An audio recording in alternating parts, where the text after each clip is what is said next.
Good morning po sa bawat isa. Tayo po ay magpapasimula na. Kumusta po kayo? Inanyayahan ko po ang bawat isa na magsitayo na. Yung mga nasa labas, dito na po tayo. Tayo po ay aawit. Habang tayo po ay umaawit, kamayan po natin ang bawat isa. Ano po? Awitin po natin sama-sama.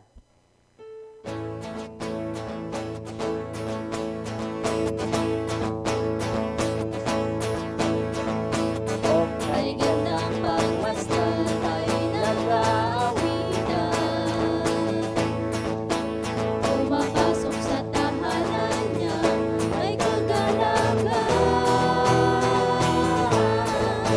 At doon ay nagpupuri Kamayan po natin ang bawat isa. ang kasiyahan sa Diyos na nabubuhay magpakailanman. O kay gandang pagmasdan tayo nagmamahalan. Nananan sa pag-ibig niya, sadyang wagas. At sama-samang nagpupuri, walang hanggang kasiyahan sa Diyos na nabubuhay magpakailanman. At doon ay nagpupuri, walang hanggang kasiyahan Sa Diyos na nabubuhay magpakailanman. Sa Diyos Na nabubuhay magpakailanman.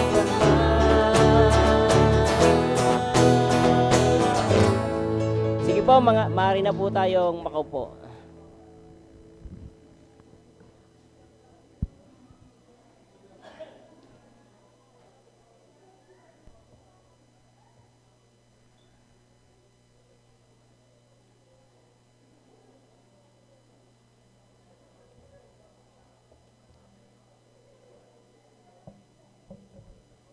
Yan, magandang umaga po sa bawat isa.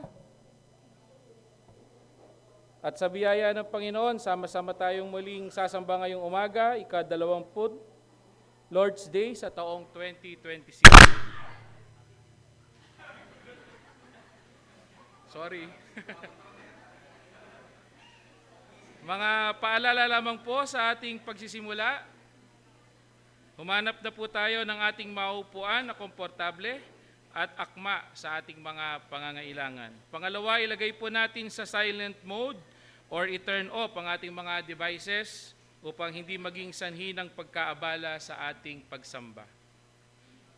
Iwasan po natin ang pagtayo-tayo upang hindi makaabala sa mga kasama sa ating pagsamba. Ang ating tema sa buwan na ito ng Mayo, Persevering Faith in the Midst of Hardships and Trials. Ano ang ibig sabihin ng persevering faith? Ito ay mula sa pang-uri na persevere, na ibig sabihin ay matyaga, matatag, may determinasyon o may pagsisikap na gawin ang isang bagay.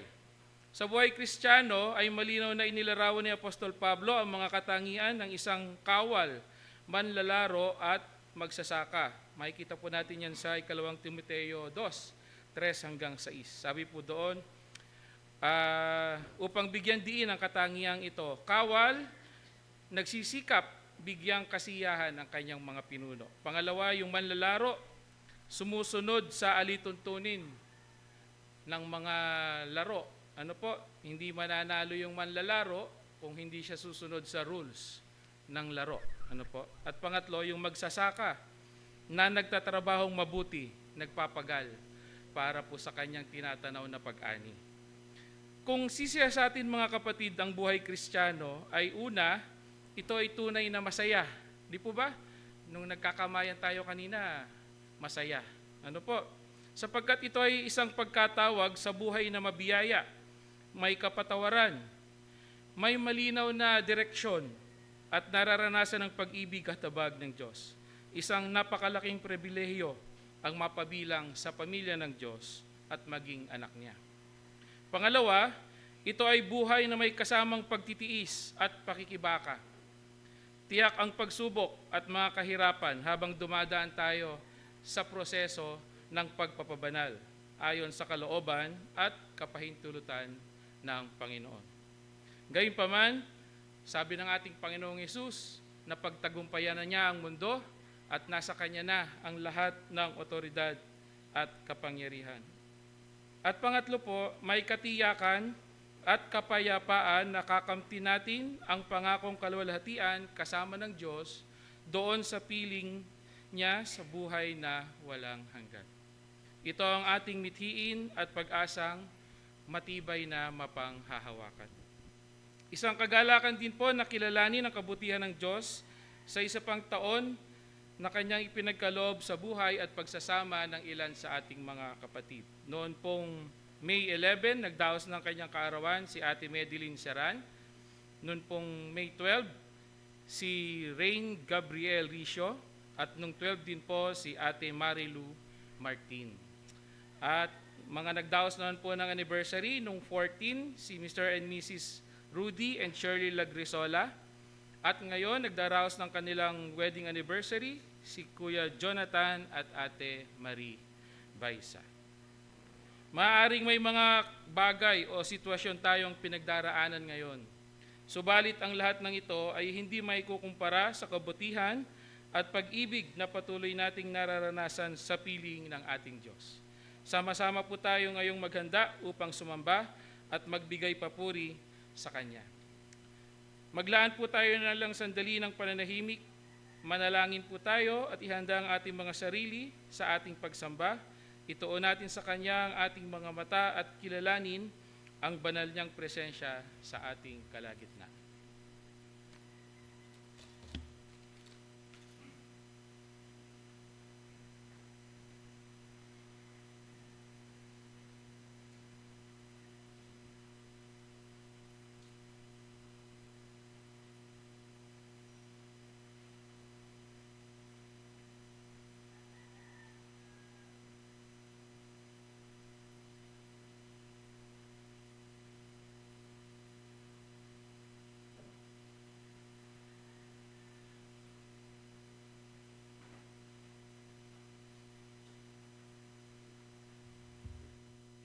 Hinihilingan po ang bawat isa na magsitayo.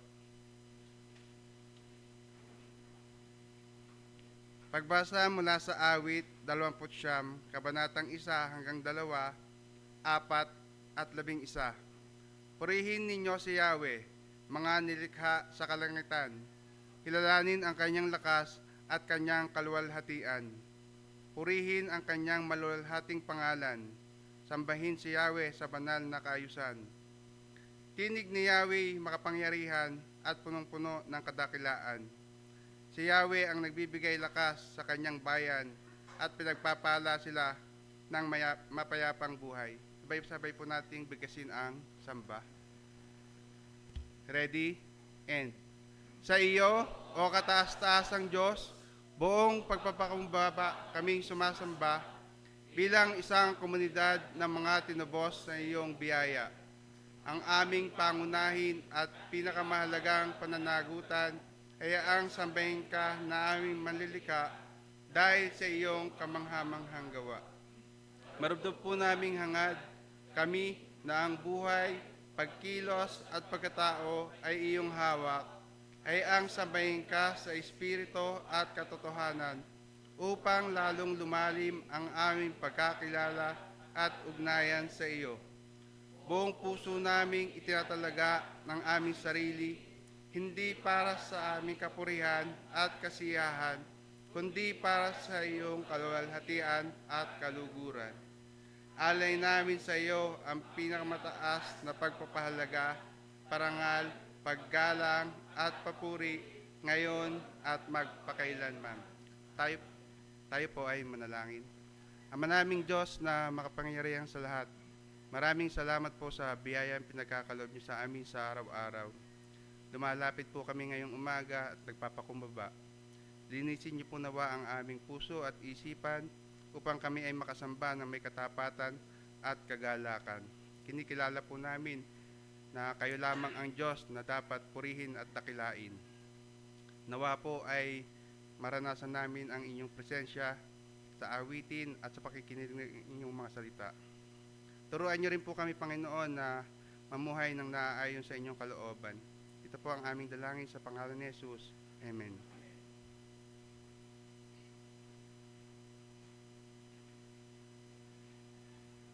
Patuloy po tayong sumamba sa ating Diyos na banal. Awitin po natin, Kabanal-banal ang Diyos. Kabanal-banal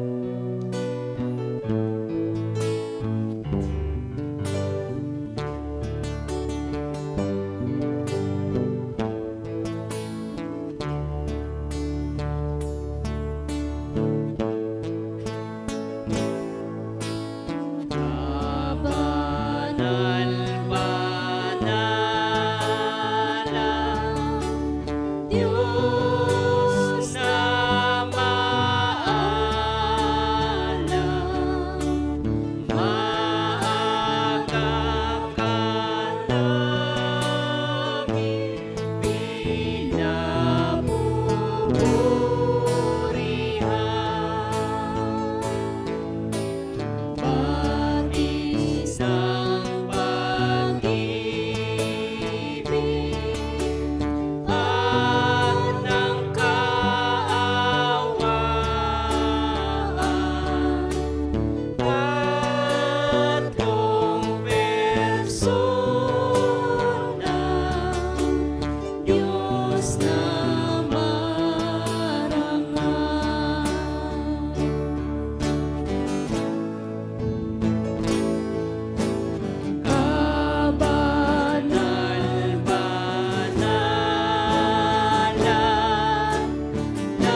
Para po sa pampublikong pagbasa ngayong umaga, ang teksto po ay matatagpuan sa aklat ng Deuteronomio, chapter 8, verse 1 to 10. Deuteronomy 8, 1 to 10. Kung kayo po ay ando na sa inyong mga sariling copy ng Biblia, hayaan niyo pong ako yung manguna sa pagbasa. Sundin niyong mabuti. Wala.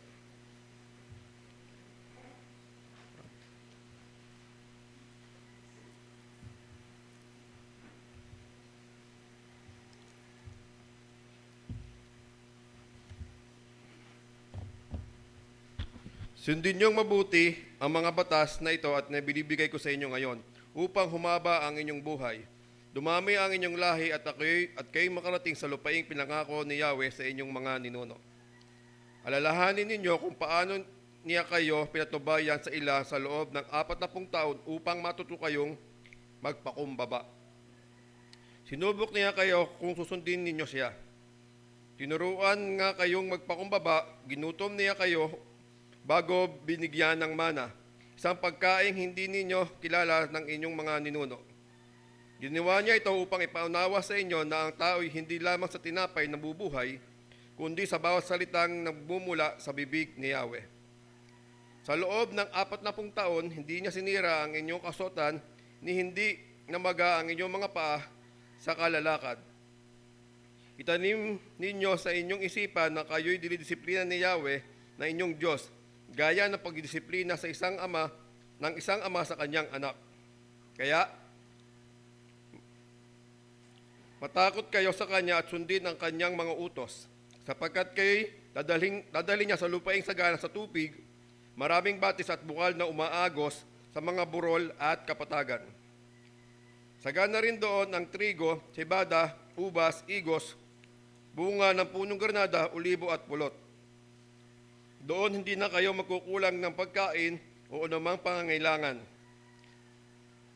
Ang mga bato roon ay makukunan ng bukal na, makukunan na ng mga tanso ang mga burol. Mabubusog kayo roon at pupurihin ninyo si Yahweh ng inyong Diyos dahil sa masaganang lupaing binigay niya sa inyo. Ang Diyos po ang magkapala sa pagkabasa ng kanyang salita.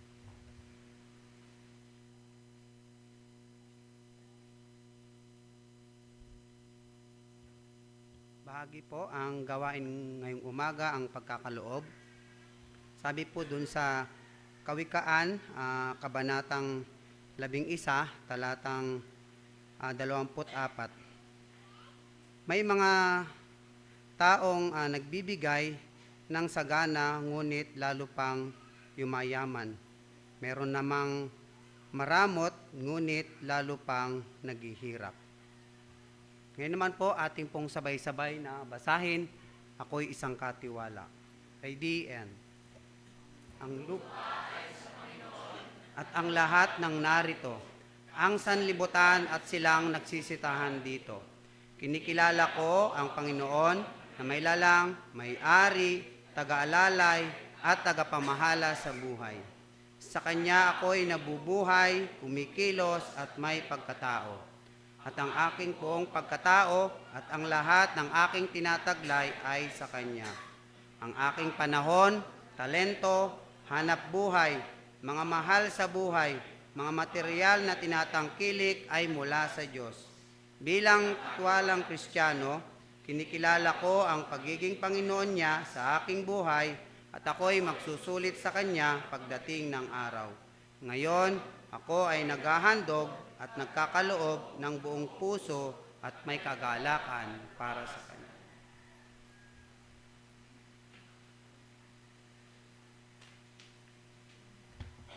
Habang nililikom po ang mga kaloob, awitin po natin, Ikaw ang Dahilan.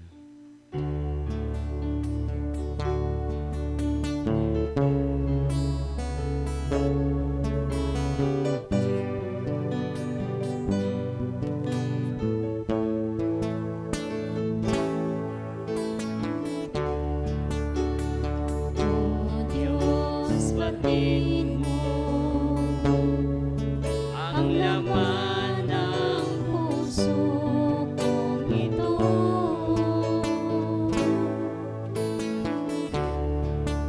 Tingin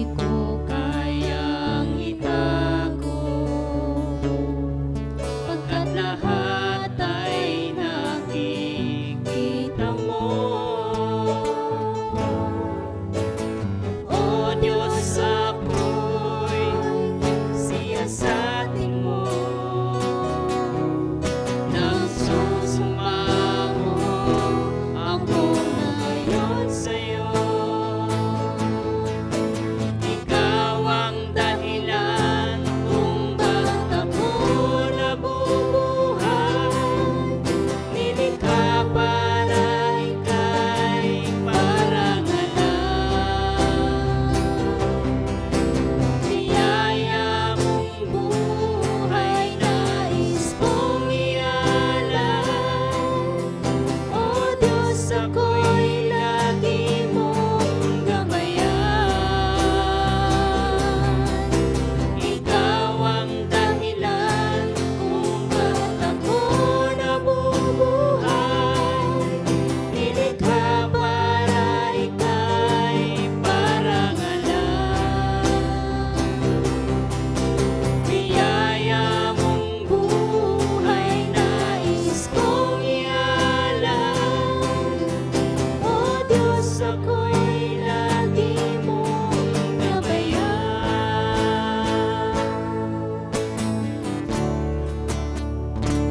O Diyos, batid mo.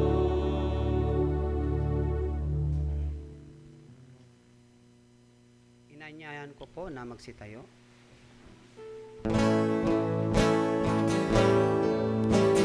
Salamat po, Panginoon, sa iyong pangako. Ang bawat pagpapala mo, higit ay sa akin po.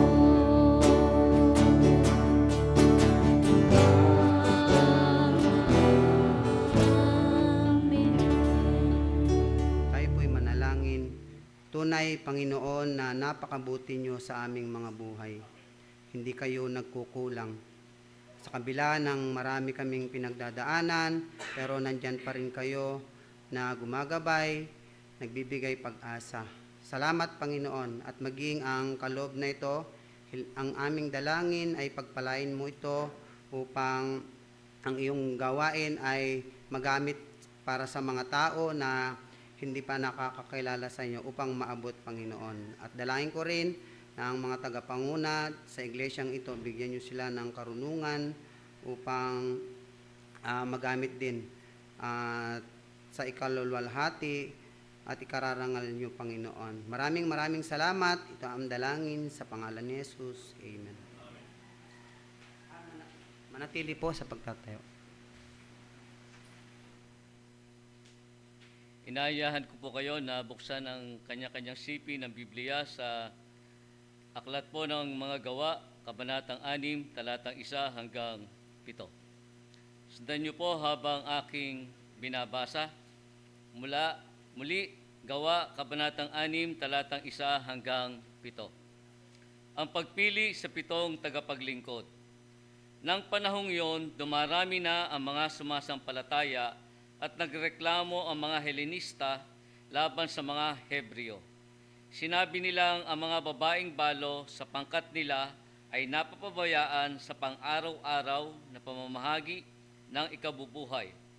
Kaya tinipon ng 12 ang buong kapulungan ng mga sumasampalataya at sinabi sa kanila, hindi namin dapat pabayaan ang pangangaral ng salita ng Diyos upang mga siwa sa pamamahagi ng ikabubuhay.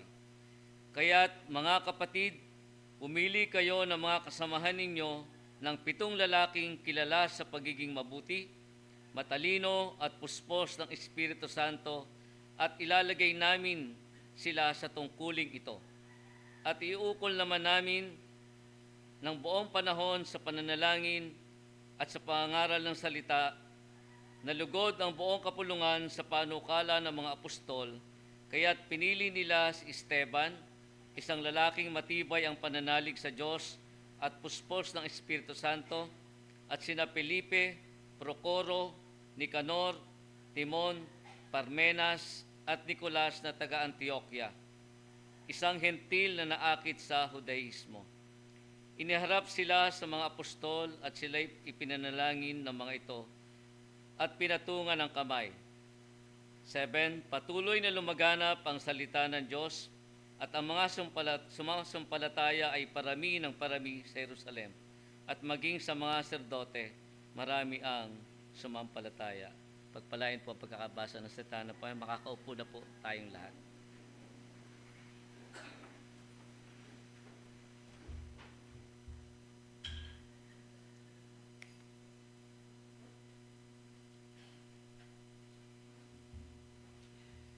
Isang mapagpalang araw po ng Panginoon sa ating lahat. Ayon po sa Worldometer, ito po ay isang website, ang pinakabagong record ng populasyon ng Pilipinas ngayong 2026 ay humigit kumulang na sa 117.7 million. Ibig sabihin ganun kadami na po ang mga tao dito sa atin sa Pilipinas. Kumpara po ito noon sa opisyal na census ng PSA noong 2024 kung saan ang opisyal na bilang noon ay 112.7 million pa lamang. Ibig sabihin ay patuloy pa rin lumalaki ang populasyon ng ating bansa, bagamat ayon sa mga census ay mas mabagal ng konti ang paglaki ng ating pong bansa kumpara sa mga nakaraang dekada. At marahil ay marami na ang napapaisip na mahirap na ang buhay. Kakaibat po ng pagdami ng populasyon ay ang mabigat na suliranin ng isang bansa, lalong-lalo na kung hindi kasabay ang paglago ng ekonomiya, pagkakaroon ng maraming trabaho, pagkakaroon ng maayos at kalidad na edukasyon, at maayos na pamamahala. Now, tandaan natin mga kapatid, ang ilan sa mga pangunahing problema na dulot ng napakaraming populasyon gaya na lamang sa Pilipinas ay ito. Una, yung kahirapan at kawalan ng trabaho. Siyempre, kapag mas maraming tao kaysa oportunidad na trabaho, mas maraming pamilya ang nahihirapang matugunan ang kanilang pang-araw-araw na pangangailangan. Nagiging dahilan ito para magkaroon ng gutom at minsan ay pumapasok sila sa mga illegal na gawain at tumataas ang krimen sa ating bansa. Nagdudulot din ito ng siksikan sa mga syudad. Kaya makikita natin maraming mga tao ang pumupunta at lumilipat sa mga urban areas para maghanap ng trabaho. Pero nagiging problema naman ito is matinding trapiko, mga informal settlers, kakulangan sa pabahay, at syempre mas maruming kapaligiran. Makikita rin natin dito yung pagtaas ng presyo ng mga pangunahing pangangailangan. Kapag mas marami ang demand, mas marami syempre ang kailangan. Mas maraming pagkain, mas maraming tubig, mas maraming lupa. Kaya lahat ay tumataas. Nahihirapan lalo ang pamilya. At syempre, kakulangan din ng edukasyon at ng serbisyong medikal. Kapag mas maraming estudyante at mas maraming pasyente, ngunit kakunti naman ang mga paaralan, kakunti ang mga teacher, kakunti ang mga doktor at mga ospital, syempre bumababa ang kalidad. At ang pinakahuli is pagkasira ng kalikasan. Mas maraming tao, mas maraming mga pangailangan, at mas maraming basura.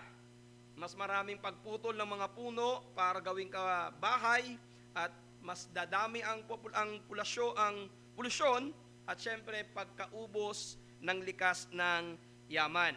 So makikita natin, malaki ang epekto at maraming nagiging problema kapag maraming tao. Pero in reality, hindi naman palaging magiging problema ang pagdami ng populasyon kung ang mga namumuno ng gobyerno ay nag-iisip ng paraan para ito'y masolusyonan. Kung sila lamang ay maging tapat sa kanilang tungkulin at paglilingkuran nila ang bayan at hindi ang kanilang tiyan, magiging maayos ang ating lipunan.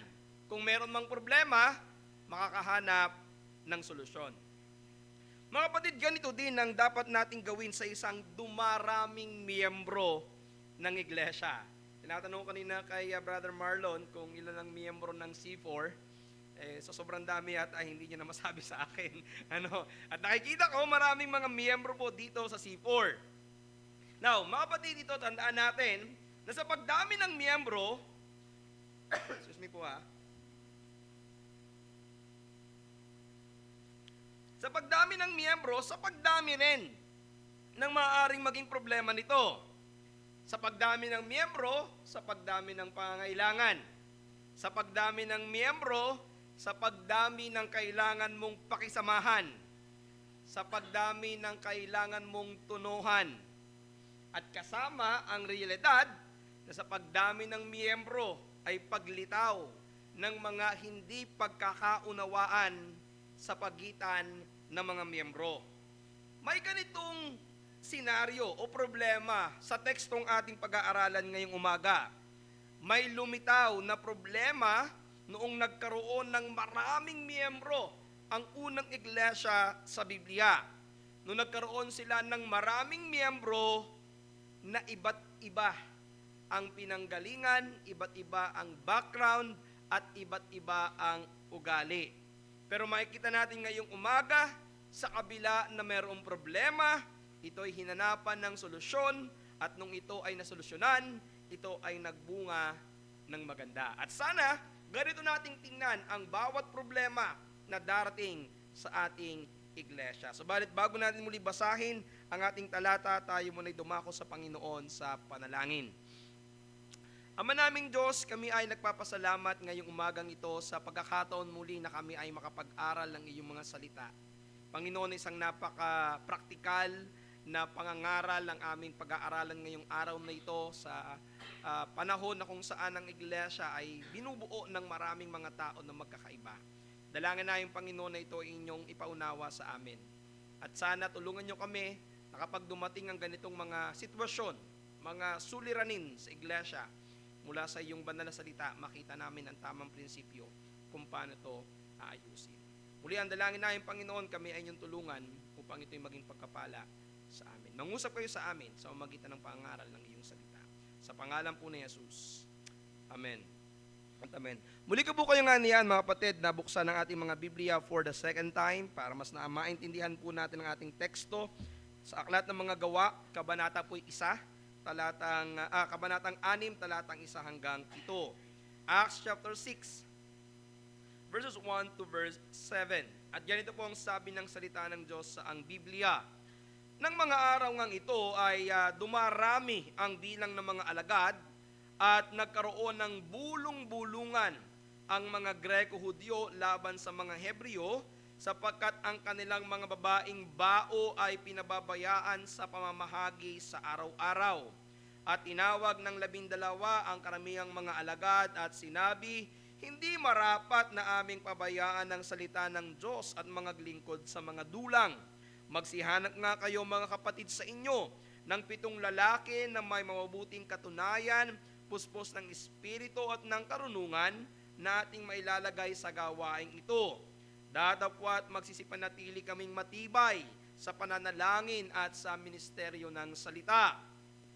At minagaling ng buong karamihan ang pananalitang ito at kanilang inhalal si Esteban, taong puspos ng pananampalataya at ng Espiritu Santo, at si Felipe, at si Procoro, at si Nicanor, at si Timon, at si Parmenas, at si Nicolas, na taga Antioquia na naging Hudyo, na siyang inharap nila sa mga apostol. At nang sila ay makapanalangin na at ipinatong nila ang kanilang mga kamay sa mga yaon. Verse 7, at lumago ang salita ng Diyos at dumaming lupa sa Jerusalem ang bilang ng mga alagad at nagsitalima sa pananampalataya ang lubhang maraming saserdote. Mga kapatid, binasa po natin ang salita ng Diyos sa Aklat ng Mga Gawa, Kabanatang 6, talatang 1 hanggang 7, nawa pagpalain ng Panginoon ang pagbasa at pangangaral ng kanyang nag-aayos na salita. Pinamagatan ko po ang ating mensahe ngayong umaga, tamang paraan ng pagresolba ng problema sa iglesia. Tamang paraan ng pagresolba ng problema sa iglesia. Now, kung ating pong babalikan at itatry natin na i-picture sa ating isip ang unang iglesia, masabi nating napaka-exciting ng nangyayari po sa church na ito. Ang Diyos ay gumagawa ng mga dakilang bagay sa iglesyang ito. Una, ang mga pinuno nito ay puspos ng banal na espiritu. Makapangyarihan ang kanilang mga pangangaral. Makapangyarihan ang kanilang mga gawa. Imagine nyo po, nung si Pedro ay nangaral, isang preaching 3,000 ang naligtas.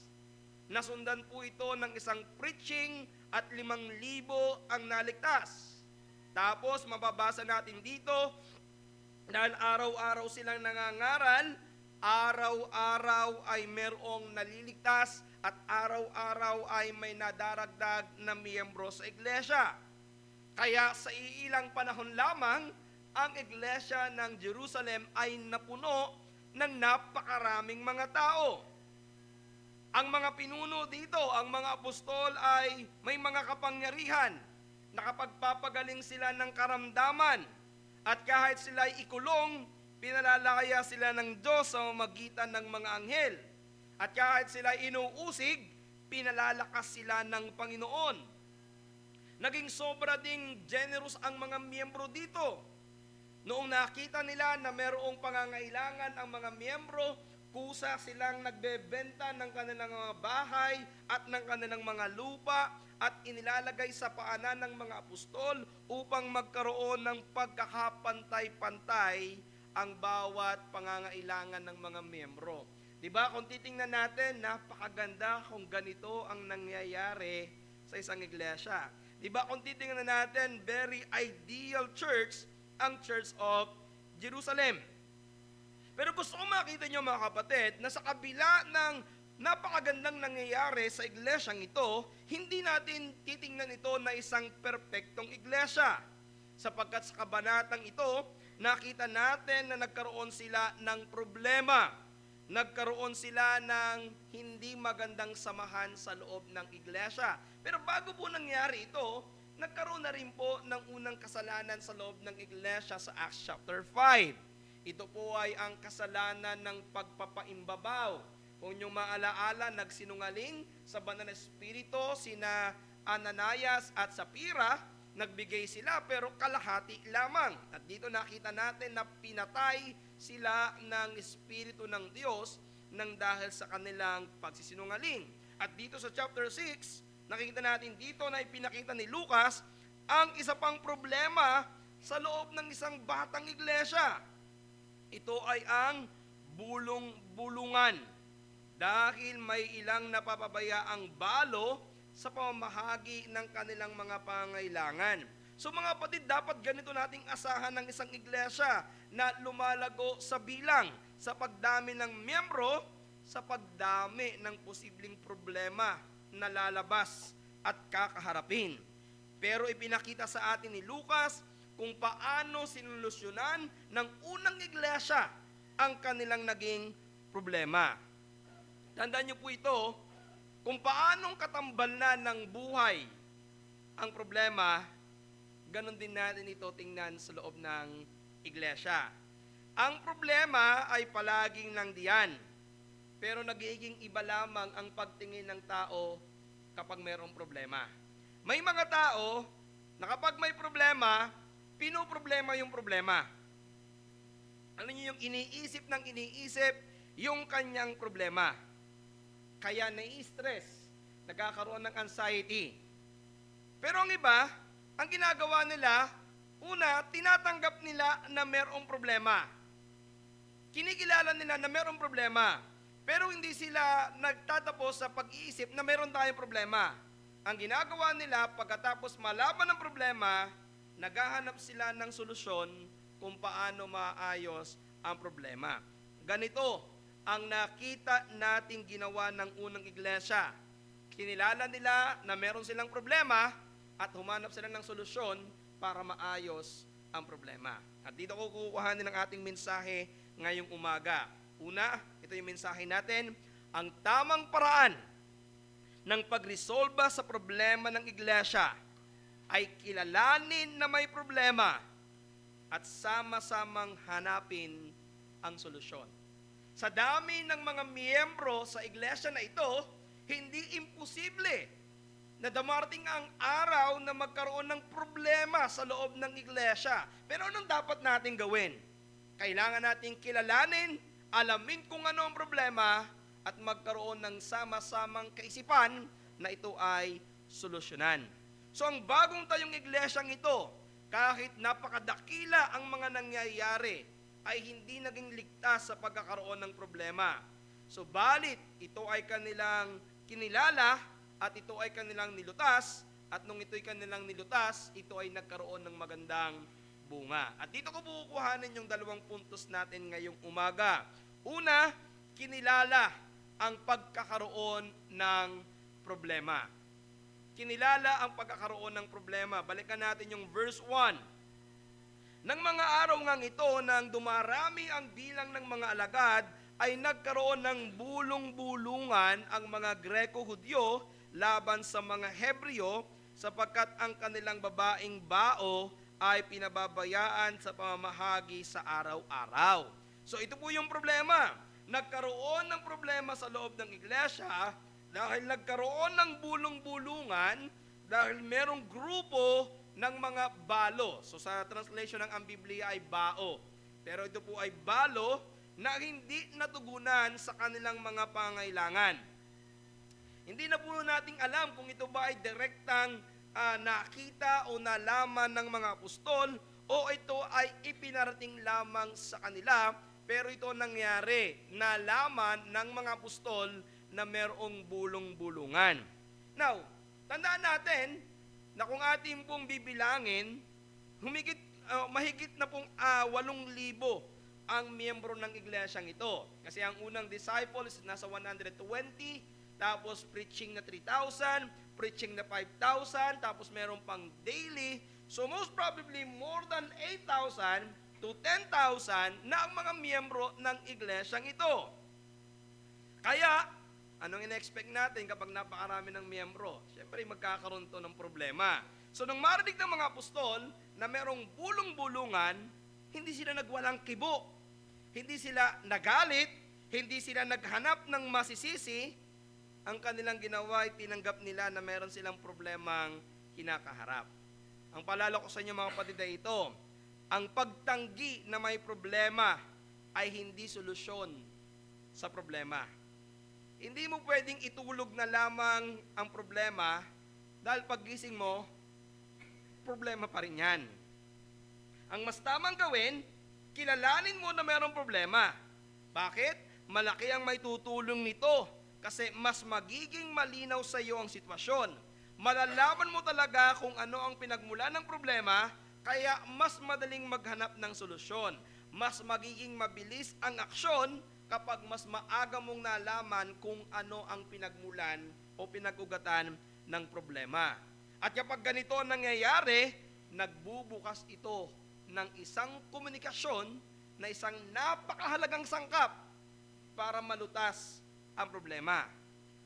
Nung makita po natin dito, nagkaroon ng pagkakataon ng mag-usap at magtulungan ng mga miyembro para ayusin ito at higit sa lahat, natuto sila at umunlad ang kanilang iglesia dahil ang bawat problemang nasusolusyonan ay magiging aral para sa hinaharap ng mga suliranin.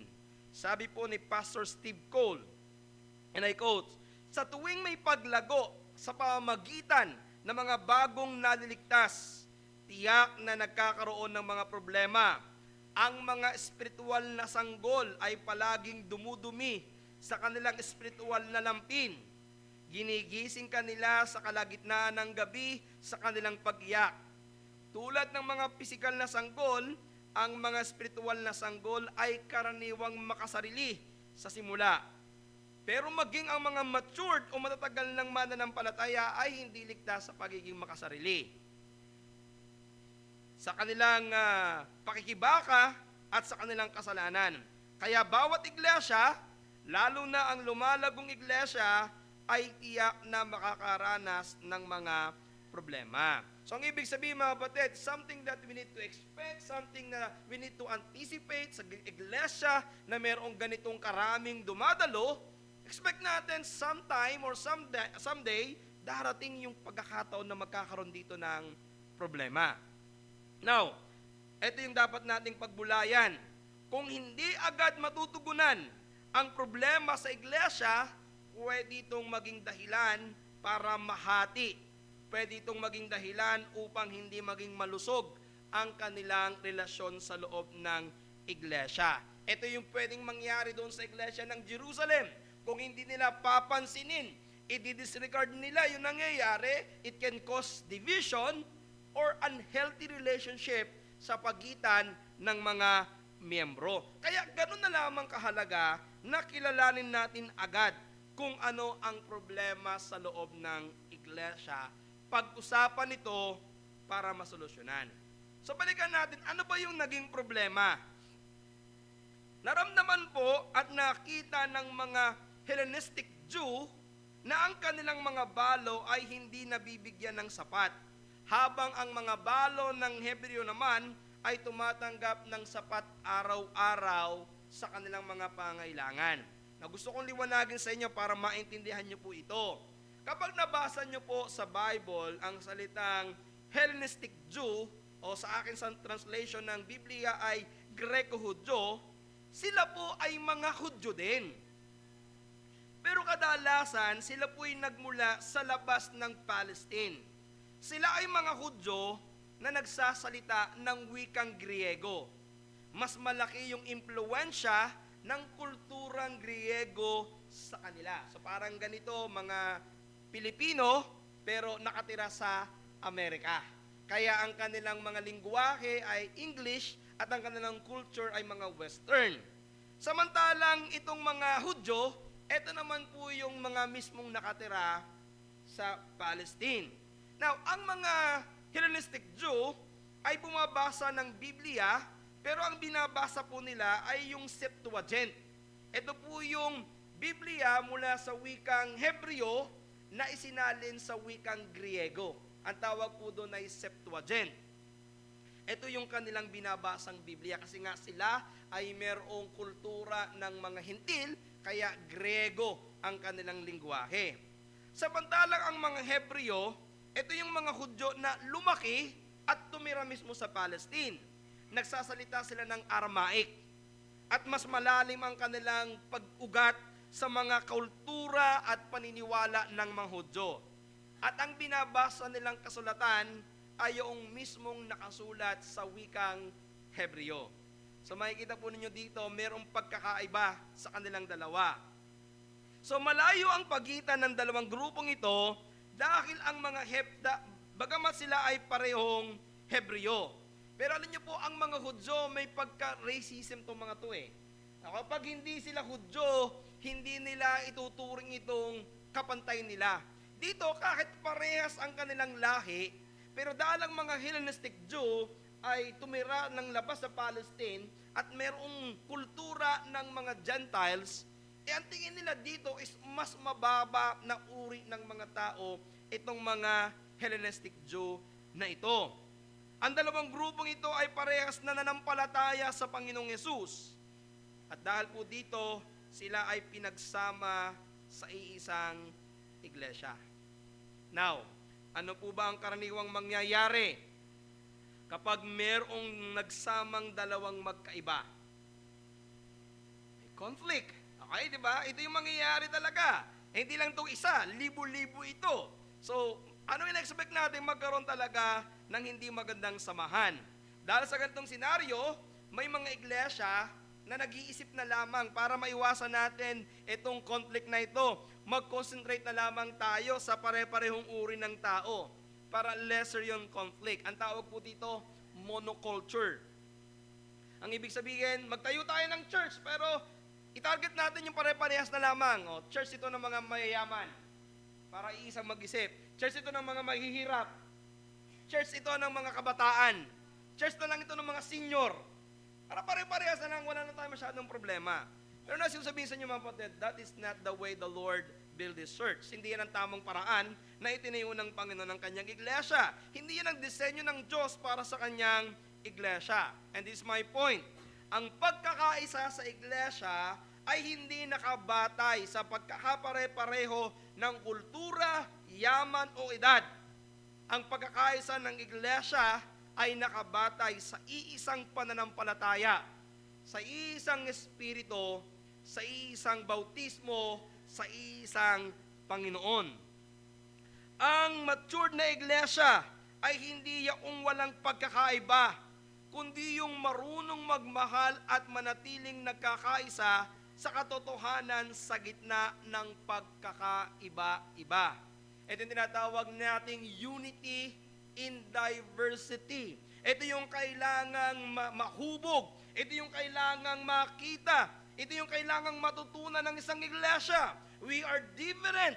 Iba't iba tayo ng lahi. Iba't iba tayo ng pinanggalingan. Iba't iba tayo ng karunungan. Iba't iba tayo ng pinag-aralan. Pero sa kabila ng lahat ng ito, dapat nating sikapin sa loob ng iglesia na panatilihin ang pagkakaisa sa kabila ng ating mga pagkakaiba. Ito yung dapat nating tandaan. Sikapin sa loob ng iglesia na tayo ay makipag-isa sa bawat isa. Tandaan niyo po ito.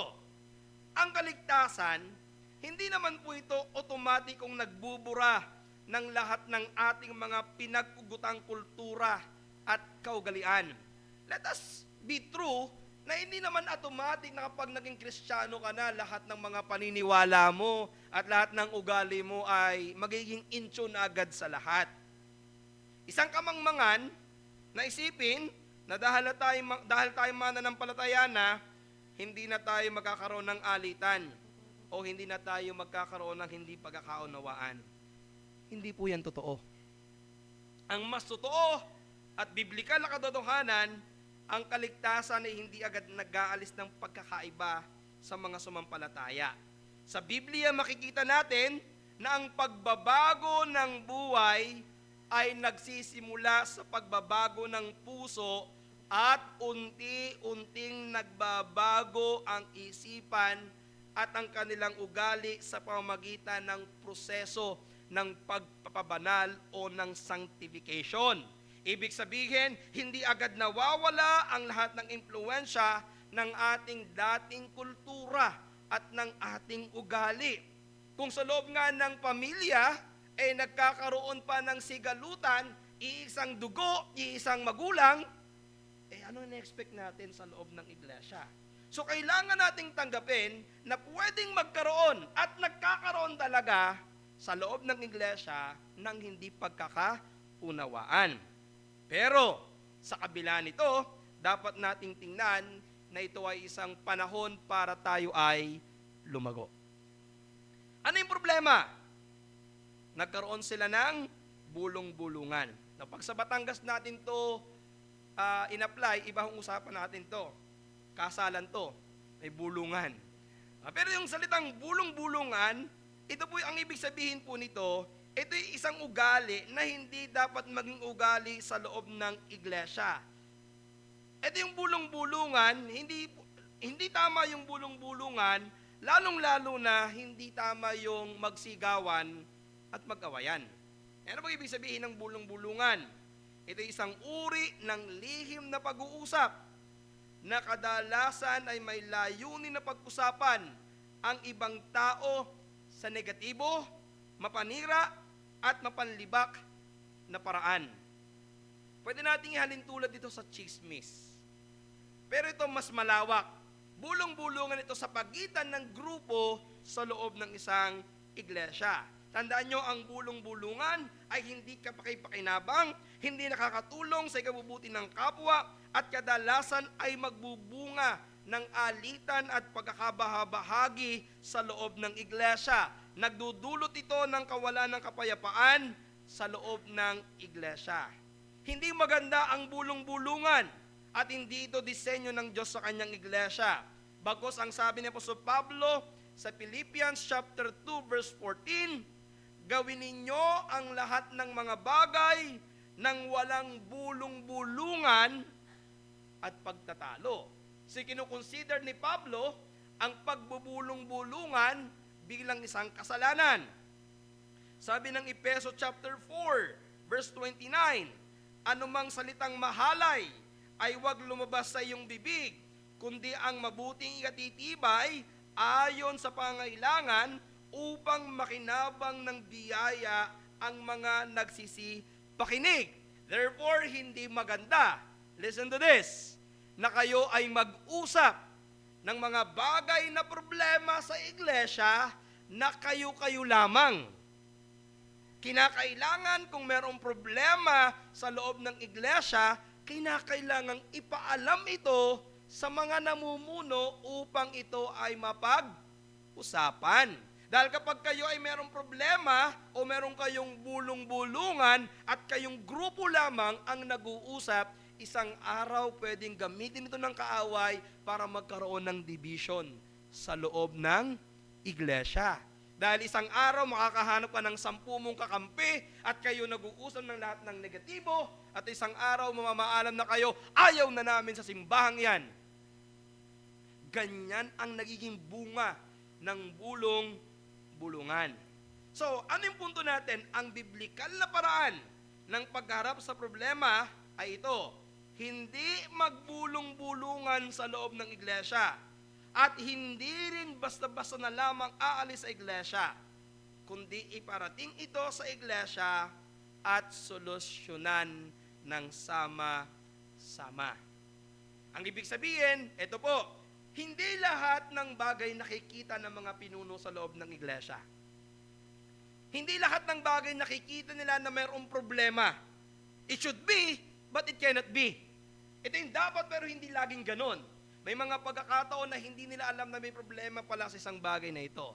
So hindi pala tama na kayo na nakakakita ng problema ay kayo lamang ang mag-usap-usap, palakihin yung problema at saka kayo gumawa ng aksyon at umalis. Hindi ganon. Ang tamang paraan, kapag mayroong problema, ipaalam ito sa loob ng iglesia at sama-samang solusyonan. Ganito ang prinsipyo ng pag-aayos sa pagitan ng mga problema sa loob ng iglesia.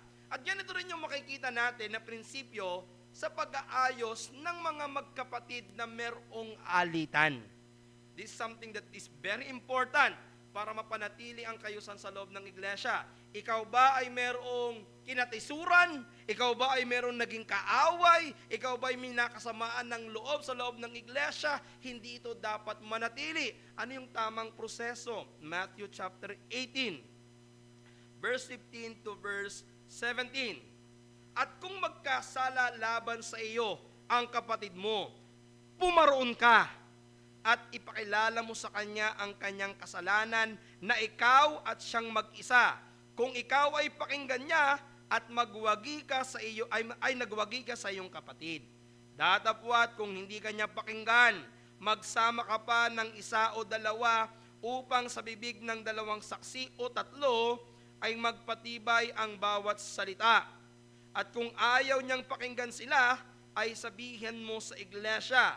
At kung ayaw rin niyang pakinggan ng iglesia, ay ipapalagay mo siyang katulad sa hintil at maniningil ng buwis. Ito yung tamang paraan to solve conflict. Hindi naman maiiwasan na meron kayong hindi makasundo sa loob ng iglesia. Tama? Hindi po ang sagot ay isnaban o hindi pansinan. Baka mamaya, habang nagkakamayan tayo dito, nung makasalubong mo yung isa, iwas ka agad. Kasi may problema ka. Ito yung biblical principle. Kapag meron nakagawa sa iyo ng kasalanan, at hindi niya alam na nagawan kanya ng kasalanan, ikaw ang lumapit sa kanya. Kapatid, natisod ako sa iyo. Kapatid, sumama ang loob ko sa iyo. Sasabihin mo yon. Kapag kayo lamang dalawa at naayos ito, that's good. Pangalawa, sinabi mo, nagawa mo na yung step number 1, pero hindi pa rin siya nakinig. Magsama ka daw ng 1 o 2 para meron kang witness. Ang malimit na kailangan yung isama dito, hindi ka kampe. Yung pwedeng mamagitan sa inyo. Malimit yung mga pastor o kayong mga leader ng iglesia na pwedeng mag-ayos sa inyo. Kapag ito ay nasettle, hindi na kailangang ipaalam sa loob ng iglesia. Pero, pagkatapos mong kausapin, pagkatapos kasama ng tagapamagitan, at ayaw pa rin, dalhin nyo sa church. I-present sa church. Itong kapatid na ito nakagawa ng kasalanan, ayaw niyang umamin, ang church ay pwedeng mag-decide na siya ay alisin sa pagkamiyembro ng iglesia. Mamaya, sa Sunday school natin, o sa Bible school natin, Bible class natin, pag-uusapan natin ng mas malalim ang ganitong uri ng problema sa loob ng iglesia. But for now, mga kapatid, ito yung dapat na paraan. Huwag niyong hahayaan na kapag meron kayong anumang nakikitang hindi tama sa bawat miyembro ng iglesia, ay gumawa ng bulong-bulungan. Ang kailangan ay inyong pag-usapan at sama-samang humanap ng solusyon. Kapag ganito ang ating sununod, hindi na lalala ang conflict sa pagitan na magkakapatid. Magiging maayos ang samahan sa loob ng iglesia kapag kinilala mo na meron kayong problema. So anong ginawa ngayon ng mga apostol pagkatapos nilang malaman ang problema sa loob ng iglesia? Ito yung ikalawang puntos. Humanap sila ng solusyon sa problema. Nung marinig ng mga apostol ang tungkol sa problema, ano muna nilang ginawa? Tinipon nila ang mga alagad sa iglesia. Hindi sila naghanap ng masisisi. Ito kasing mga to, hindi ginagawa ang kanilang tungkulin. Ito kasing mga taong ito masyadong maramdamin. Hindi sila naghanap ng pwedeng isisi. Ang ginawa nila, hinanap nila, pinatawag nila ang mga miyembro ng iglesia. At ang ginawa nila dito ay hinanap nila kung ano ang pwedeng maging solusyon. Ano yung kanilang ginawa? Una, ipinatawag ang mga alagad. Verse 2, tinawag ng 12 ang karamihan sa mga alagad. Ito ang tamang gawin kapag may problema sa iglesia. Ipatawag ang iglesia, ang mga miyembro ay dapat may kamalayan sa nangyayari sa iglesia. Kaya ang paalala ko sa inyo, mahalaga na palagi kayong dumadalo sa mga meeting ng iglesia. Lalong-lalong na sa mga closed door meeting kung saan pinag-uusapan ang mga problema na nangangailangan ng sama-samang solusyon mula sa mga miyembro.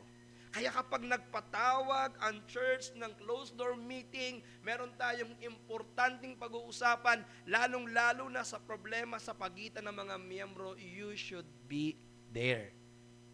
You should participate. Kailangan magpakita ng concern. Kasi ang solusyon sa problema ay pagtutulungan ng mga miyembro ng iglesia. Huwag niyong sasabihin, who cares? Ano pakialam ko sa mga yan? Hindi, may pakialam ka. Dahil, miyembro ka. At bilang miyembro ng iglesia, dapat tayo ay magkaroon ng isang espiritu na maging maayos ang samahan sa loob ng iglesia. Pangalawa, anong ginawa nila? Ipinaliwanag nila ang kanilang tungkulin. Ito yung makikita ninyo, nalaman nila na mayroong problema, pero ipinaliwanag ng mga alagad, ng mga apostol, ano yung kanilang tungkulin. Sabi ng verse 2, hindi marapat sa aming pabayaan ng salita ng Diyos at maglingkod sa mga dulang. Datapwat magsisipanatili kaming matibay sa pananalangin at sa ministeryo ng salita. Ipinaliwanag ng mga apostol na ang kanilang pangunahing tungkulin sa iglesia ay nakakonsentrate sa ministeryo ng salita at sa pananalangin. Ibig sabihin, it is very clear in the scripture na ang unang tungkulin ng mga pastor sa loob ng iglesia ay nakatuon sa pangangaral, pagtuturo at pananalangin. Pero hindi sinasabi ng mga apostol na hindi na dapat tugunan ang problemang pisikal ng iglesia. Pero gusto nilang malaman na ang tungkulin ng mga ng pastor sa loob ng iglesia ay ito. Prioridad nila ay ang pananalangin at ang pangangaral ng salita ng Diyos, hindi ang pagbibigay ng tulong sa mga nangangailangan sa loob ng iglesia. Hindi nila dinisregard na mayroong problema. Pero pinapaliwanag muna nila, hindi ito ang tungkulin namin. So anong punto natin dito? Ang pangunahing tungkulin ng mga apostol noon at ng mga pastor ngayon sa iglesia ay nakatuon sa mga espiritual na pangangailangan ng iglesia. Pananalangin at pangangaral ng salita ng Diyos. Mas magiging epektibo ang mga pastor sa kanilang ministeryo kung sila ay nakatuon sa kanilang pangunahing tungkulin, ang pangangaral at pananalangin.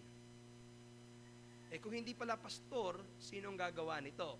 Pangatlong solusyon, nagmungkahi sila ng dapat gawin ng iglesia para maresolba ang problema. Anong kanilang sinabi? Verse 3, magsihanap nga kayo, mga kapatid, sa inyo ng 7 lalaki na may mabuting katunayan, puspos ng espiritu at ng karunungan na ating mailalagay sa gawaing ito. Mapatid, ito na po ang pagsilang ng ikalawang opisina sa loob ng iglesia. Anong opisina to? Opisina ng diakono. So ang ibig sabihin, ito pala yung kailangan. May tungkulin kami bilang mga pastor na mangaral at manalangin, maghanap tayo ngayon ng kakatagpo sa pangangailangan ng mga taong ito. At sabi niya, maghanap kayo ng 7 lalaki sa inyo. At dito pinakita, hindi basta lalaki. May mga katangian na dapat nating hanapin sa mga lalaki na maglilingkod sa opisina ng apostol, ng diakono. Una, mga lalaki. Ibig sabihin, ang maaari lamang maglingkod sa opisina ng pagkadiakono ay mga lalaki. May mga babae na may kaloob ng paglilingkod, na maaaring gumagawa sila na gaya ng mga diakono, pero hindi sila pwedeng umupo sa opisina dahil ang ibinigay na qualification, mga lalaki. May mabuting patotoo, nakikitahan ng pagkilos ng banal na espiritu. Ibig sabihin, hindi basta lalaki, lalaking merong maayos na pamumuhay. May alam sa salita ng Diyos at namumuhay ayon sa salita ng Diyos. Si Pablo, kapag binasa natin ang kanyang sulat sa 1 Timothy chapter 3, verse 8 to 13, mas binigyan niya ng detalye ang mga kwalifikasyon ng isang diakono. Ito daw po, ang isang diakono ay dapat mahusay, hindi 2 dila. Ibig sabihin po ng 2 dila ay hindi po yung madaldal lamang, kundi isang tao na may isang salita. Hindi mahilig sa maraming alak, hindi lasenggo. Ang ibig sabihin po nito ay matino ang pag-iisip. Dahil kapag yan ay laging nagiinom, yan ay walang tamang pag-iisip. Hindi sakim sa mahahalay na kapakinabangan. Dapat ito ay hindi mahilig sa pera. Dahil kapag ito ay naging diakono at ito po ay bulagsak sa pera o sakim sa pera, baka ay bulsa. Naiingatan ng hiwaga ng pananampalataya ng may malinis na buti. Ang ibig sabihin nito, alam niya ang pananampalataya ng iglesia. Ang mga ito rin ay subukin muna. Kailangan nyo munang ites. Kailangan nyo tingnan kung talagang siya ay papasa. Kung magagayon, ay mamahalang may pagkadiakono kung walang kapintasan. Pag sinabing walang kapintasan, hindi ibig sabihin perpekto, kundi isang tao na wala kang maipupula. Ibig sabihin maayos ang patotoo. Gayon din naman ang verse 12, maging asawa ng mga diakono ay iisa lamang babae. Hindi po pwede hong 2 o 3 ang asawa ng diakono. Isa lang, 1 woman lamang siya. At marunong mamahala sa loob ng kanyang sariling tahanan.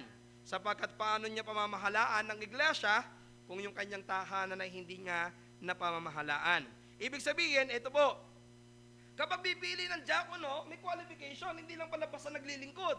Sapagkat ito ay espiritual na paglilingkod din na nakatuon lamang sa pisikal, meron ding dapat na espiritual na maturidad. So ang punto natin, ang isang naglilingkod na opisina ng pagkadiakono ay dapat nakikitahan ng mga katangiang hinihingi ng kanyang posisyon. Ito po ang dapat nating tingnan. Bago tayo maghalal muli ng mga diakono kung loloobin ng Panginoon, may mga kwalifikasyon na dapat silang katagpuin. Now, ano yung pinakatungkulin ngayon ng mga diakono? Ayon sa ating teksto, sila ay pinili at inihalal ng iglesia para kumatagpo o mamahala sa mamamahagi sa mga balo na nangangailangan sa iglesia. So, ang tungkulin ng diakono sa pangkalahatan ay katagpuin ang pisikal na pangangailangan ng iglesia upang ang mga pastor ay makapag-concentrate sa pangangaral at pananalangin. Di ba napakaganda ngayon ng solusyon? Ito tungkulin namin, mangaral at manalangin. Maghanap kayo ngayon ng tutulong para maging maayos ang pagbibigay sa mga nangangailangan. Anong opisina yon? Opisina ng diakono. Mapatid, nagpapatuloy ang ganitong tungkulin ngayon ng mga diakono kahit wala na ang mga apostol. Tungkol ng mga diakono na pangunahan ng pagkatagpo sa mga pisikal na gawain at pangangailangan ng iglesia upang makapagbigay ng sapat na oras at panahon at hindi mahadlangan ang ministeryo ng pastor sa pananalangin at pangangaral. So ang paalala sa atin, pangungunahan ito ng diakono, pero hindi lamang diakono ang gagawa. Ang bawat miyembro ay dapat maglingkod sa bawat kapatiran sa oras ng pangangailangan. So ang ibig sabihin ganito, hindi dahil meron tayong diakono, deacon na lang ang gagawa niyan kasi yan ang tungkulin niya. No! Ang deacon ay nangunguna at sinusundan ng mga miyembro. Tinuro ko to sa iglesia, lahat tayo ay diakono in service. We may not be deacon in office, but we are all deacon in service. Ibig sabihin, lahat ng miyembro ay diakono sa paglilingkod. Na gaya ng ating Panginoong Jesucristo, hindi siya dumating para paglingkuran. Dumating siya para maglingkod. At dapat ganyan mo tingnan ng iyong sarili sa loob ng iglesia. Hindi ka boss. Lingkod ka dito ng Panginoon. Hindi ikaw yung dinudulutan. Ikaw yung nagdudulot. Ikaw yung gumagawa para sa kaayusan sa loob ng iglesia. Magiging matatag at malago ang iglesia kapag ang bawat miyembro ay aktibo na gumagawa at naglilingkod para sa kapakinabangan ng buong iglesia. Now, sino daw po yung mga napiling diakono? Esteban, Felipe, Procoro, Nicanor, Timon, Parmenas, at Nicolas. Now, ang lahat ng mga piniling ito ay 7. Ang tanong, bakit 7? Sa inyo, 2 pa lang naman, ano? At 3 na. Sa amin, 2 pa lang, inauna pa kayo sa amin. Bakit 7? Kailangan ba laging 7? Hindi po. Ang 7 ay ang kailangan nila. Sa panahon nila, nakita nila kailangan nila ng 7 diakono na maglilingkod sa kanilang iglesia. Ibig sabihin, sa tansya ng mga apostol, kailangan nila ng 7 diakono. Pero alam niyo ang isang bagay na maganda dito? Yung 6 sa mga lalaking ito ay mga Hellenistic Jew. Yung 6 mismo dito ay mga Hellenistic Jew sapagkat ang kanilang paglilingkuran ay mga Hellenistic na balo. Yung isa ho dito ay isang Gentile mismo na kung saan ay na-convert, na proselyte siya sa pagiging Jew bago siya naligtas. Ito po ay si Nicolas. At ayon po sa mga scholar, ang dahilan kung bakit pinaniniwalaan na ito ay mga Hellenistic Jew dahil ang mga pangalan na ito ay hindi pangalan ng mga orihinal na Hudyo. Pangalan ito ng mga Griego. Kaya ang tingin nila dito, ito ay mga Hellenistic Jew to serve the purpose na tulungan ang mga Hellenistic widow. Now, ito na yung pinakamaganda mga kapatid.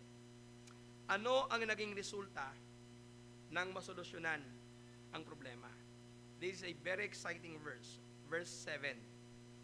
At lumago ang salita ng Diyos.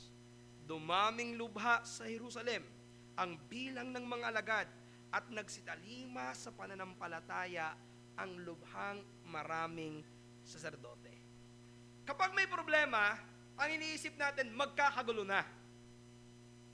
Pero hindi dapat ganun pala ang ating kaisipan. Tanggapin mo na mayroong problema at humanap ng solusyon ng sama-sama. Ang nakita ng mga apostol, hindi mo pwedeng disregard na may pangangailangang pisikal ang iglesia, pero hindi kami ang pwedeng gumawa niyan kasi kami nakakonsentrate sa ministeryo ng salita at pangangaral. Humanap kayo ngayon ng gagawa nito, humanap kayo ng 7 lalaki na uupo sa opisina ng pagkadiakono. Ito nangyari nung nagkaroon ng division of labor. Nung nagkaroon ng kamalayan sa tamang tungkulin ang mga miyembro ng iglesia, ito nangyari. Lumago ang salita ng Diyos at dumaming lubha ang mga alagad. Dahil ang mga pastor ay naging tutok sa kanilang ministeryo ng pangangaral at pananalangin, at ang mga diakono ay tumutok sa pagtulong sa mga nangangailangan sa loob ng iglesia, mas naging maayos ang pangangaral ng salita ng Diyos. Bunga, mas dumami ang mga sumampalataya sa Panginoon. Ang sabi po dito, maraming mga saserdote ang nanampalataya. Alam niyo, napakasimple lamang ng talatang iyon, pero malaki ang dating nito. Tandaan ninyo, ang mga saserdote ay hindi mga simpleng tao. Ito'y mga taong may kaalaman sa salita ng Diyos. Pero bakit yung mga pari mismo ay sumampalataya? Ito yung nangyari. Nakita nila ang kayusan sa loob ng iglesia. Church, ito yung isang bagay na dapat niyong tandaan. Ang isang maayos na iglesia na merong konsentrasyon sa pangangaral ng Ebanghelyo at pagkatagpo sa pangangailangan ng mga miyembro ay nakakaakit na patotoo sa mga taong nasa labas. Are you with me? Kapag maayos ang samahan ng iglesia at nakikita ito ng mga miyembro at nakikita ito ng mga nasa labas, nakikita nila ito ay isang totoong iglesia. Ito yung nangyari. Maging ang mga saserdote nakalaban ng Kristyanismo ay naakit ng patotoo ng iglesyang ito. Sapagkat ang ine-expect nila kapag magkasama ang dalawang magkaiba ay magrambulan at mag-awayan. Pero nakita na nito, sa dami ng miyembro ay nagkaroon ng pagkakaisa. Mga kapatid, ang tamang delegasyon ng tungkulin sa iglesia ay nakakatulong upang mas maraming maabot ng salita ng Diyos. Ang pagkakaisa sa loob ng iglesia, dahil ang bawat isa ay gumagawa ng kanilang tungkulin sa iglesia, ay nagkakaroon ng maraming pagkakataon na maipaabot ang Ebanghelyo sa mga tao. Kaya ang maayos na pamamahala ng problema ay maaaring maging instrumento sa pagsulong ng Ebanghelyo. Ito po ay isang paalaala sa tamang paglutas sa problema na maaaring maging oportunidad ng mabuting patotoo. Alam niyo ba yung nakakalungkot sa maraming kasaysayan ng mga iglesia? Yung kapag may problema, ang solusyon, hiwalayan. Ang solusyon, mag-iwanan. Hindi dapat ganyan ang solusyon sa iglesia.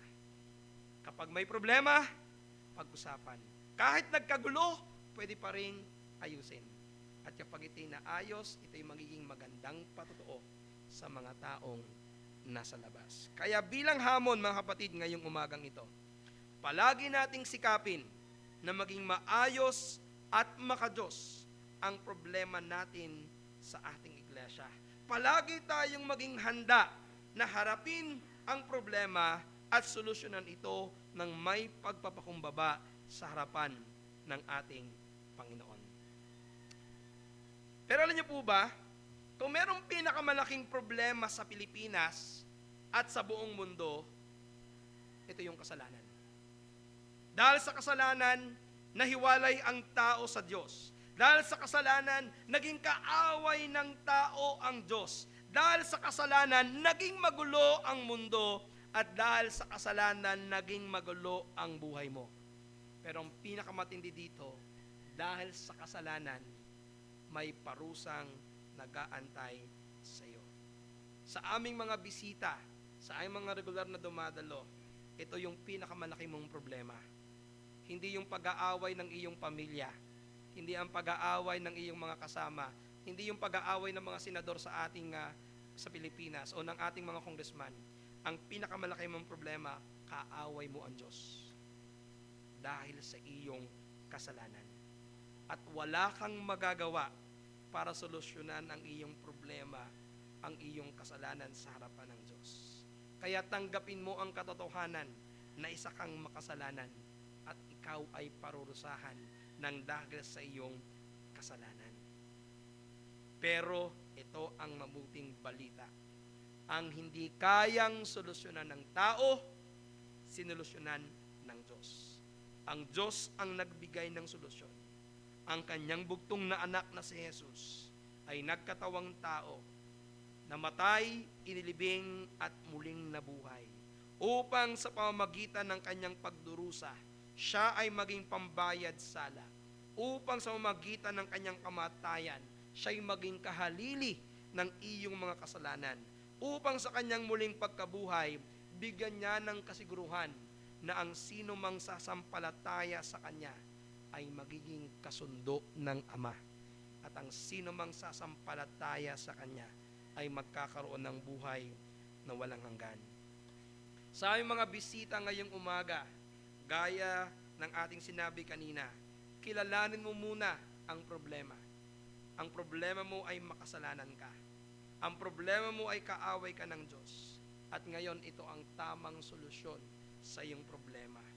Ang tinapos na gawa ni Jesus sa krus. Kaya inaaniyahan kita ngayong araw na ito, pagsisihan mo ang iyong mga kasalanan, sampalatayanan mo si Jesucristo na tanging solusyon para sa iyong problema sa harapan ng Panginoon. Manalangin tayo. Ama naming Diyos, nagpapasalamat kami dahil kami po ay inyong iniligtas. Inilagay niyo kami, Panginoon, sa isang iglesia. Pinagsama-sama kami, Panginoon, sa kongregasyon na ito. Pero, Panginoon, kinikilala namin na sa kabila ng aming kaligtasan, marami pang bagay kami na kailangang baguhin. At dahil kami ay pinagsama-sama po ninyo na magkakaiba, palaging nandoon ang posibilidad na kaming magkaroon ng hindi pagkakaunawaan sa isa't isa. Dahil sa aming pong mga kinaugalian, sa aming mga ugaling hindi pa nababago sa inyong harapan. Panginoon, kinikilala namin na darating ang araw na ito na magkakaroon ng sigalutan, hindi pagkakaunawaan, umaaring makaranas ng bulong-bulungan. Pero pinakita niyo, Panginoon, sa amin ngayong araw na ito na meron tamang solusyon upang aming ayusin ang ganitong problema. Hindi ito dapat gawin namin sa aming sarili lamang o sa ilang grupo lamang, kundi ang solusyon ay sabihin ito sa iglesia, ipanalangin ito ng iglesia, kilalanin ito ng iglesia, at sama-samang humanap ng solusyon. Nakita namin, Panginoon, sa amin na pag-aralan, kapag ang problema ng iglesia ay nasolusyonan ng tama, ito ay magiging isang magandang patotoo at magkakaroon ng mas maraming bunga ang iyong iglesia. Panginoon, ito ay aming dalangin na ito'y mangyari sa iglesia ng C4. Hindi ko alam ang kanilang tunay na kalagayan sa mga panahon na ito. Pero sana kung meron man na nasa ganong uri ng kasalanan, pagbubulong-bulungan, paghahati-hati, nawa ito'y kanilang mailapit sa mga namumuno, sama-samang tingnan ng iglesia kung paano masusolusyonan. At sa aming mga bisita ngayong umagang ito, Panginoon, ang amin dalangin, kanilang maintindihan ang solusyon sa kanilang malaking problema ay ang tinapos na gawa ng Panginoong Jesucristo. Marami pong salamat. Ito po ay amin dalangin sa pangalan po ni Jesus. Amen.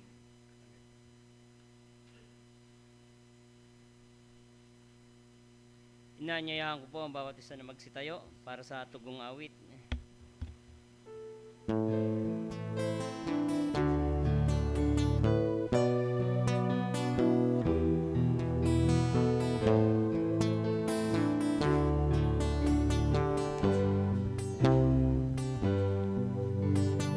Lord, I want to live my life to please you and bring my heart before you to remove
manatili po tayong nakatayo.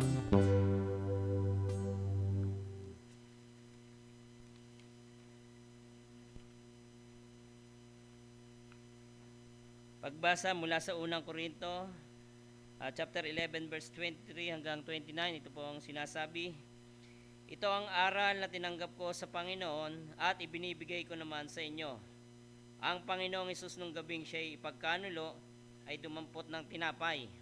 Nagpasalamat at pinagpira-piraso ito at sinabi, ito ang aking katawan na inihahandog para sa inyo. Gawin ninyo ito bilang pag-alaala sa akin.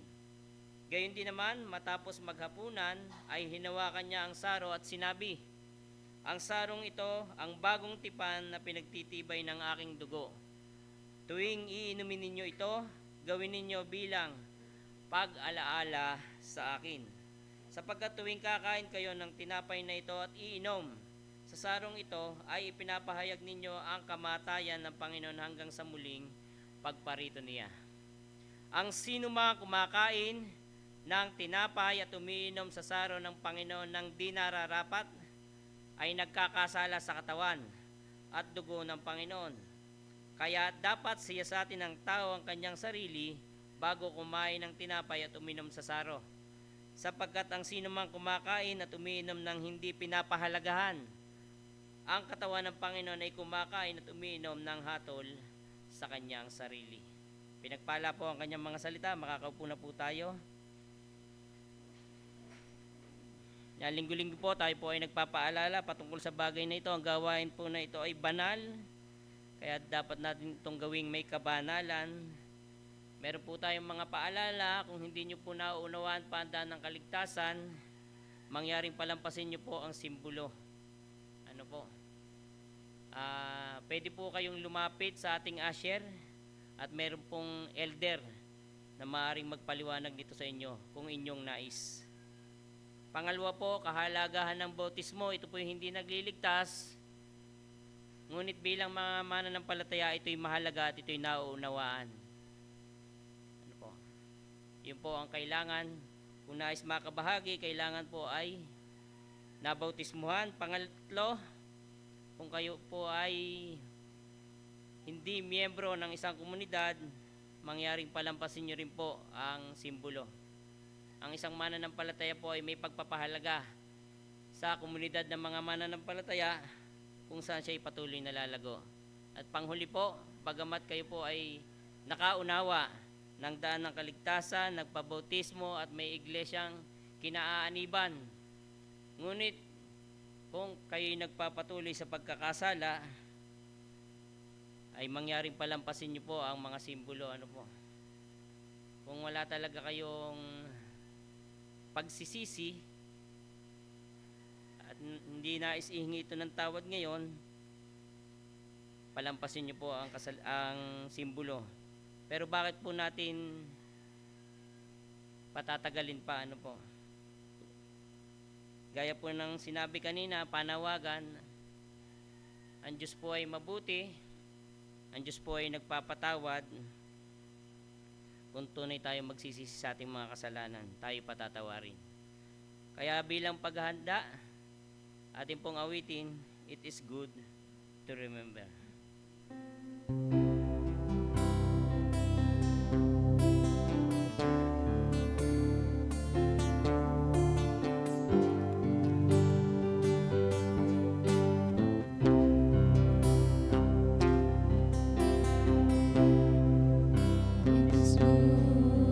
To remember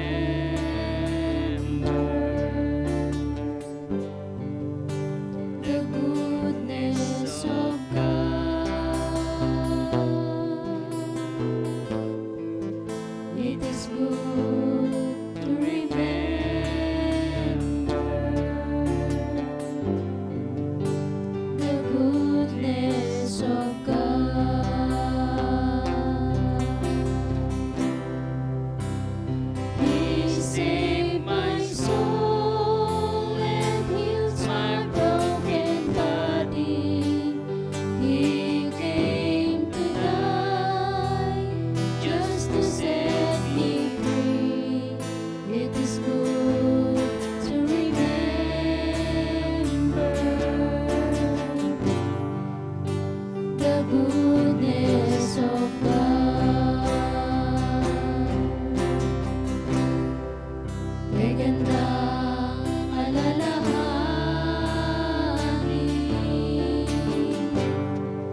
kay gandang alalahanin, kabutihan ng Diyos. Samahan niyo po ako sa isang panalangin. Panginoon, ngayong umaga, kami po ay sama-sama sa pagkain at pag-inom ng inyong pong biyaya. Panginoon, dalangin po namin anumang kasalanan, karumihan na nasa aming puso, inihingi po namin ito ng tawad. Tulungan niyo nga kami na kilusin ang aming puso, isipan, na magpakumbaba sa inyo sa inyong harapan ngayong umaga. Talikdan ang aming mga kasalanan at may kagalakan na makibahagi ngayong umaga sa banal na hapunan ito, Panginoon. Kayo nawa po ang maluwalhati, mabigyang parangal sa aming gagawin ito, sa pangalan ni Jesus. Amen. Habang binibigay po ang mga simbolo, awitin po natin Kamangha-mangha.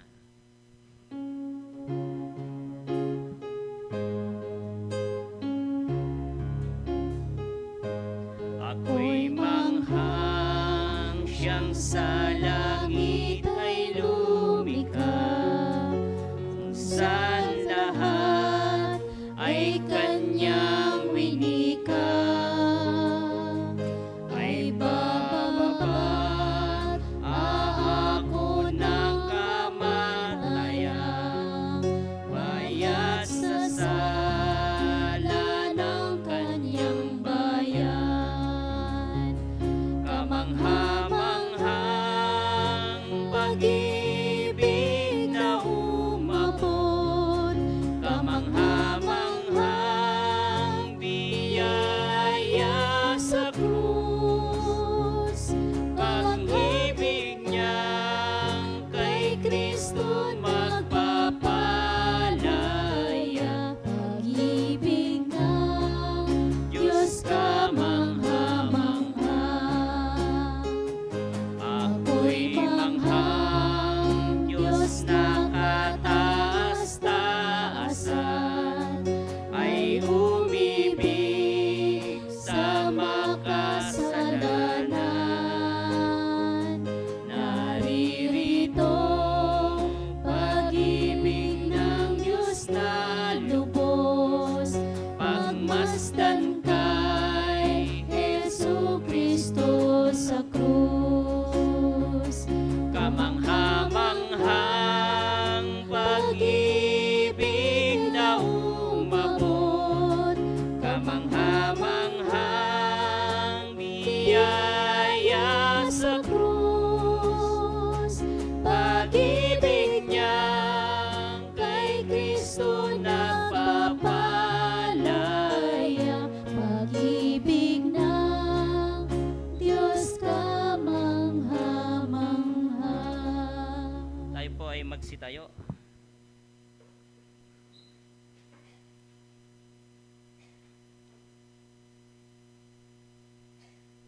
Nang gabing ipagkanulo ang Panginoong Hesus, ay dumampot siya ng tinapay, at matapos magpasalamat sa Diyos kanyang pinagpira-piraso at ibinigay sa kanila, sinabi niya, ito ang aking katawan na ibinibigay para sa inyo, gawin ninyo ito bilang pag-alaala sa akin.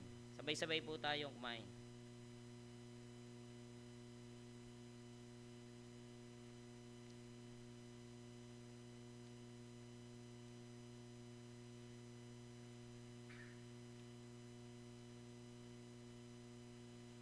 Gayon din naman, dinampot niya ang saro pagkatapos maghapunan at sinabi, ang sarong ito ang bagong tipan ng aking dugo na mabubuhos dahil sa inyo. Inumin ninyo ito bilang pag-alaala sa akin. Sabay-sabay po tayong minom.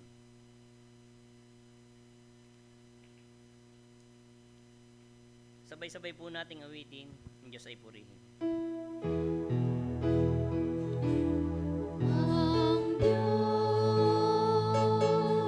ay purihin, ang Diyos ay purihin, tunay na dakila ang kanyang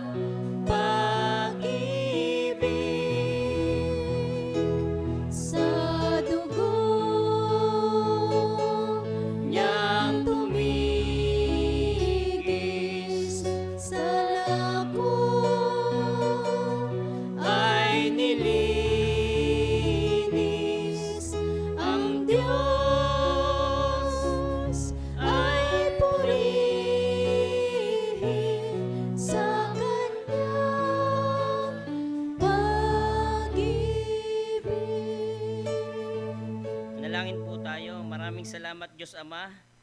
Kayo na siyang humirang, pumili sa amin.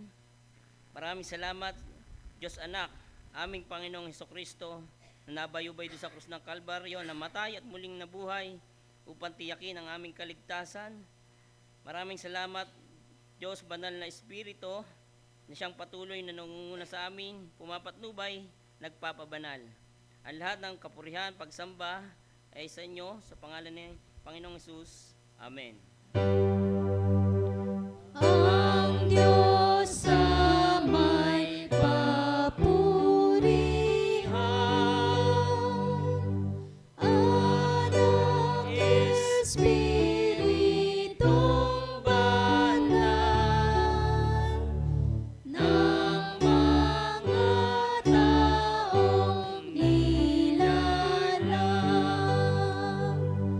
at ng buong kalangitan.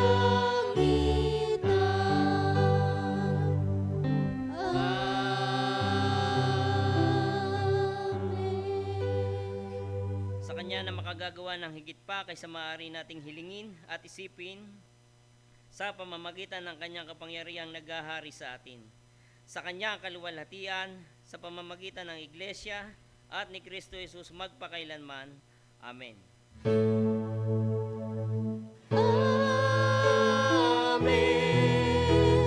Amen. Amen.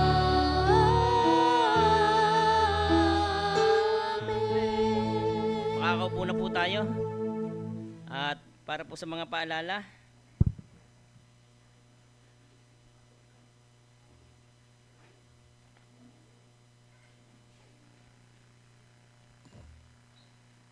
nagpapatuloy po yung ating gawain sa isang linggo. Salamat po sa patuloy niyong pakikibahagi. Yung ating pong PAW. Ito po ay tuwing Lunes hanggang Biyernes, tuwing 6:30 ng umaga. Ito po ay virtual. Tuwing Sabado po, meron din tayo. Mas maaga po, alas 6. Kontakin niyo lang po si Kuya Carlo. At meron din pong tuwing Sabado, ito naman po ay para sa mga OFW, ito po ay alas 8 ng umaga. Lahat po ito ay virtual. Meron po tayong si virtual class tuwing Martes. Yan, amin pong pinaganyaya ito sa bawat isa na inyong daluhan. Ang ating pong tinatalakay is from creation to Christ. Sa ganap po na alas 7 hanggang alas 8:30 ng gabi. Nagpapatuloy din po yung ating pananalangin tuwing Miyerkules. Ito po ay maghapon, virtual. Tinatawag po natin itong Day of Prayer and Fasting. Yan po yung ating kick-off, alas 8 ng umaga. Engaging in accountability, alas 12 ng tanghali. At sa panghuli po yung end session, alas 3. Nawa po ay patuloy kayong makakabahagi. At dalangin din namin na makabahagi din po kayo sa mga pangunguna. Nagpapatuloy din po yung ating Hope Meeting. At ito po yung every other Thursday. Ano po? Palagi po nating ine-encourage ang bawat isa na yung link ay i-share po natin sa ating mga kaibigan, kakilala, mga kamag-anak, lalo na sa mga kakilala nating unbeliever.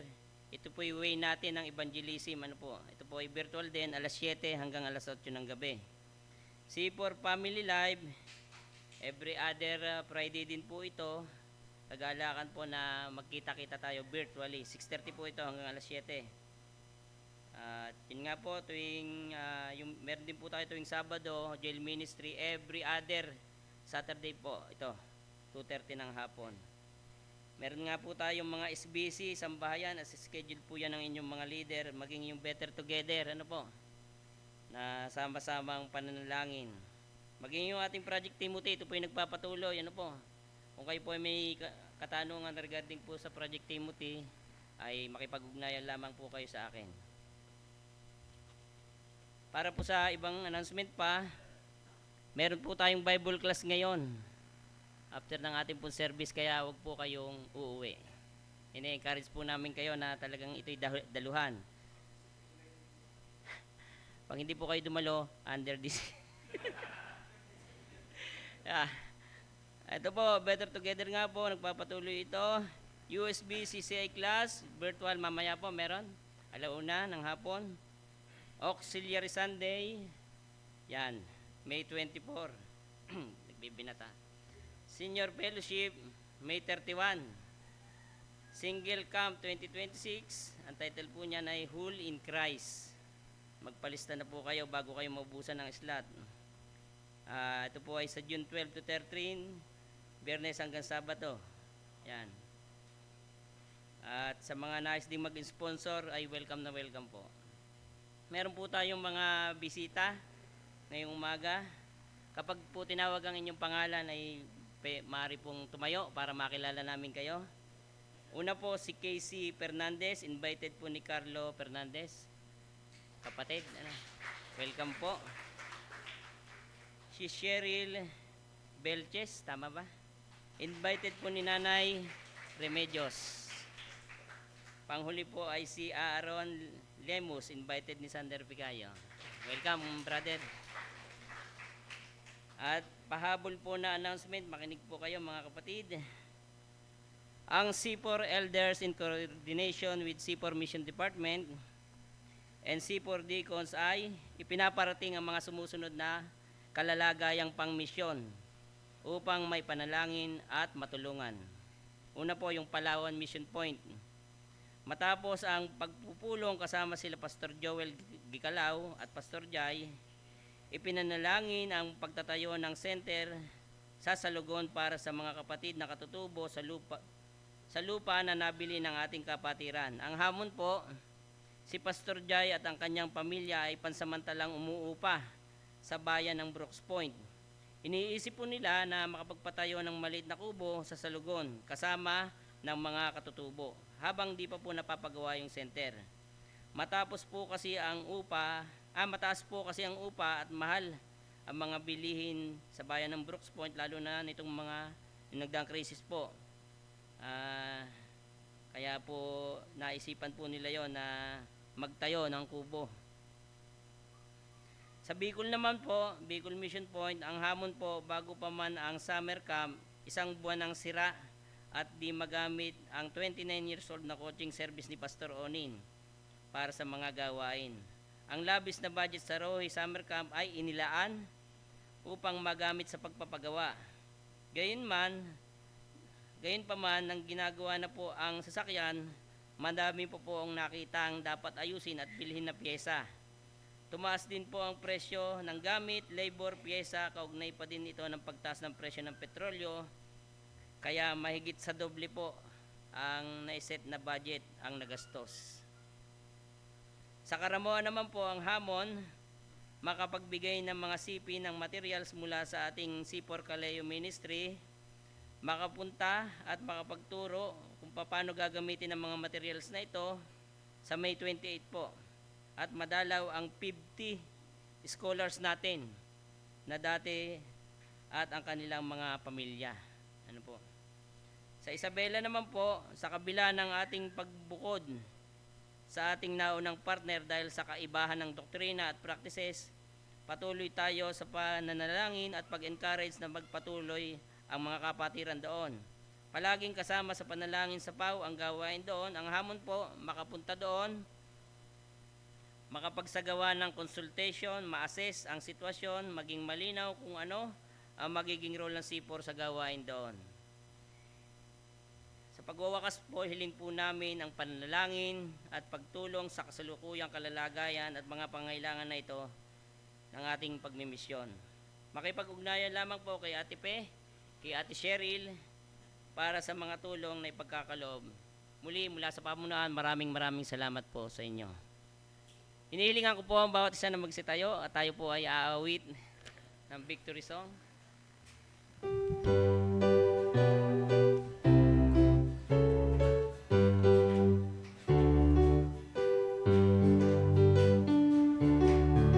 May kagalakan akong maglilingkod kay Jesus na manunubos.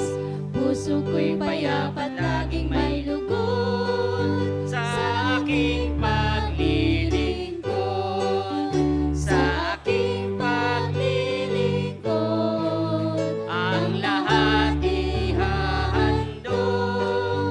May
Espiritu at biyayang dulot ang sa hari maglingkod.